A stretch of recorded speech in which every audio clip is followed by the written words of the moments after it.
मूसलाधार बारिश में शहर की सड़कें जलमग्न हो चुकी थी। बस अड्डे के एक कोने में 11 साल का गगन बैठा कांप रहा था।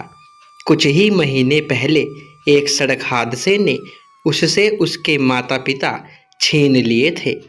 रिश्तेदारों ने कुछ दिन तो पनाह दी, पर जल्द ही उसे बोझ मानकर बेघर कर दिया।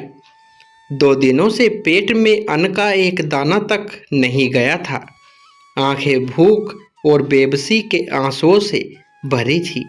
तभी एक बुजुर्ग चाय वाले ने उसके सामने भाप उड़ती हुई कुल्हड़ की चाय और 2 ब्रेड रख दी। खा ले बेटा, भूखा है ना? बुजुर्ग ने प्यार से पूछा। गगन ने रूंधे गले से कहा, बाबा, मेरे पास पैसे नहीं हैं। बुजुर्ग मुस्कुराकर बोले, इंसानियत का हिसाब पैसों से नहीं होता बेटा। उनका नाम रामलाल था। रामलाल के कोई संतान नहीं थी। उन्होंने गगन से कहा, अगर मेहनत कर सकते हो तो मेरे साथ रहो। गगन ने तुरंत सिर हिला दिया। गगन भी मेहनत से पीछे नहीं हटा। वह रोज सुबह 4 बजे उठता, दुकान चमकाता, बर्तन धोता और पूरी लगन से रामलाल का हाथ बटाता। रामलाल के लिए वह सिर्फ एक मददगार नहीं, बल्कि उनका अपना बेटा बन गया था। एक दिन दुकान पर एक आदमी अपना बैग भूल गया। दुकान बढ़ाते वक्त गगन की नज़र उस लावारिस काले बैग पर पड़ी। खोलकर देखा तो होश उड़ गए। उसमें 10 लाख रुपए नकद और कुछ दस्तावेज थे। रामलाल ने एक पल के लिए कहा, बेटा, इतने पैसों से तो हमारी जिंदगी भर की तंगी दूर हो सकती है। गगन ने बड़ी सरलता से जवाब दिया, बाबा, मेहनत की आधी रोटी इस हराम की दौलत से कहीं बेहतर है। किसी की अमानत पर हमारा कोई हक नहीं। गगन की बात सुनकर रामलाल का सीना गर्व से चौड़ा हो गया। दोनों ने बैग में मिले विजिटिंग कार्ड के जरिए आधी रात को ही शहर के नामी उद्योगपति दिनेश मेहरा का पता ढूंढ निकाला। उधर दिनेश मेहरा अपनी फैक्ट्री के सैकड़ों मजदूरों के वेतन के पैसे खो जाने से बेहद तनाव में थे। जब गगन और रामलाल ने उनका बैग सुरक्षित लौटाया तो उनकी आंखों में कृतज्ञता के आंसू आ गए।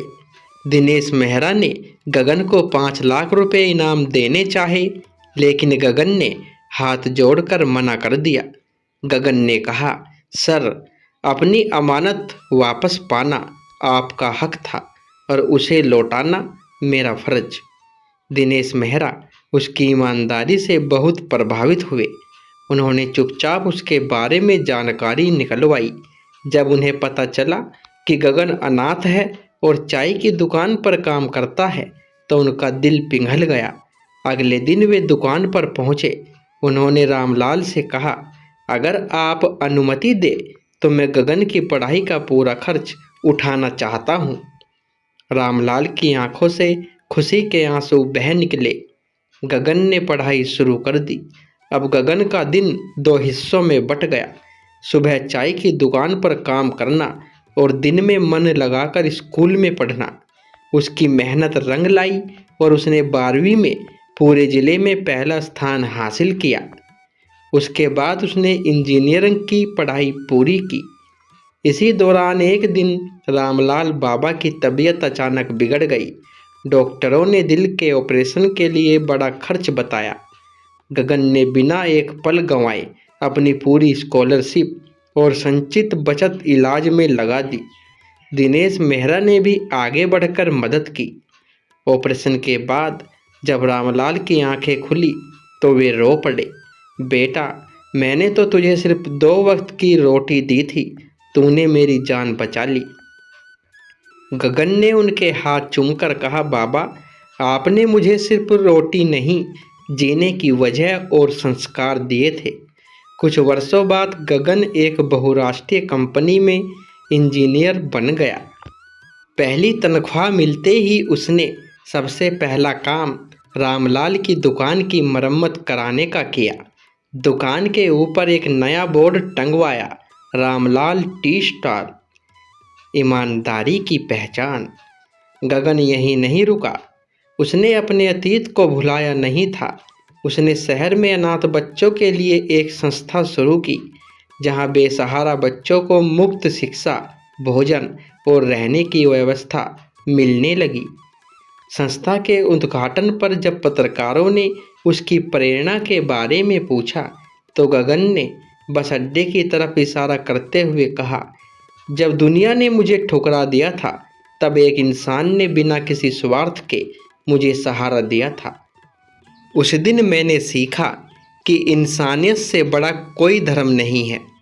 मैं बस उसी दिए से दूसरे बुझे हुए दिए जलाने की कोशिश कर रहा हूँ। दिनेश मेहरा ने गगन के चरित्र और काबिलियत को देखते हुए उसे अपनी कंपनी में शीर्ष पद सौंप दिया, लेकिन गगन के पांव हमेशा जमीन पर रहे। वह आज भी हर रविवार रामलाल बाबा के साथ उसी चाय की टपरी पर बैठता, ग्राहकों को चाय परोसता और आने जाने वाले बच्चों को ईमानदारी का पाठ पढ़ाता। एक शाम वह उसी बस अड्डे के पास खड़ा था जहां कभी भूखा और लाचार बैठा करता था। आज वह वहां कई बेसहारा बच्चों के बीच खाना बांट रहा था। रामलाल ने गगन के कंधे पर हाथ रखा और कहा, बेटा, आज मेरा जीवन सफल हो गया। गगन ने बाबा के चरण स्पर्श किए। उसकी आंखों में चमकते आंसू इस बात की गवाही दे रहे थे कि दुनिया में सबसे अमीर इंसान वह नहीं जिसके पास सबसे ज़्यादा दौलत है, बल्कि वह है जिसके पास दूसरों के आंसू पोंछने वाला दिल है। कहानी से सीख, ईमानदारी और इंसानियत कभी व्यर्थ नहीं जाती। जब आप निस्वार्थ भाव से किसी का सहारा बनते हैं, तो कुदरत आपकी राह के हर कांटे को फूल बना देती है। तो दोस्तों, कहानी पसंद आई हो तो वीडियो को एक लाइक और शेयर अवश्य करें, और चैनल पर पहली बार आए हो तो सब्सक्राइब करें। धन्यवाद।